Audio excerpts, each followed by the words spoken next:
திமுக ஆட்சி என்பது தீயவர்கள் பாதுகாப்பாக தீமை செய்வதற்கான ஒரு கூடாரம்.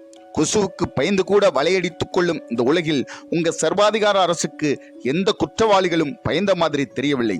சிறையில் அடைக்கப்பட்ட குற்றவாளிகள் வெளியே வந்து தைரியமாக குற்றம் செய்கிறார்கள் என்றால் எல்லாம் அப்பா பார்த்து கொள்வார் என்ற நம்பிக்கைத்தான். வெளியே இருக்கும் குற்றவாளிகள் தைரியமாக குற்றம் செய்கிறார்கள் என்றால் அதுவும் அப்பா பார்த்து கொள்வார் என்ற தைரியம்தான். அதிமுக ஆட்சியில் நடந்த பல்வேறு குற்றங்களுக்கு உங்கள் தேர்தல் அறிக்கையிலே சொன்னது போல ஒழுங்காக தண்டனை வாங்கி கொடுத்திருந்தால் இன்றைக்கு பல குற்றங்கள் குறைந்திருக்கும். நீங்கள் இருவரும் ஒன்றுக்குள் ஒன்றுதான் என்பது பாவம் உங்களுக்கு மாறி மாறி ஓட்டளிக்கும் அப்பாவியம் மக்களுக்கு தெரியவில்லை. உங்களுக்கு ஒருபோதும் மக்கள் மீது அக்கறை இருக்காது. வருகிற தேர்தல் மீது மட்டுமே அக்கறை இருக்கும். ஏனென்றால் நீங்கள் மக்களின் வாழ்க்கைக்கானவர்கள் அல்ல, மக்களின் வாக்குக்கானவர்கள். வாக்கு அரசியல் பெரும்பாலும் விளம்பர அரசியலாகவும் கவர்ச்சி அரசியலாகவும் இருக்குமே தவிர ஒருபோதும் கருத்து அரசியலாகவும் மக்களுக்காக கவலைப்படும் அரசியலாகவும் ஒருபோதும் இருக்காது.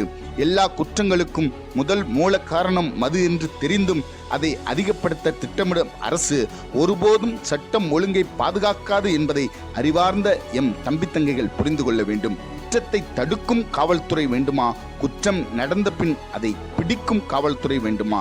2026 படைப்போம் புதிய அரசியல் வரலாறு. நன்றி, வணக்கம். நாம் தமிழ்.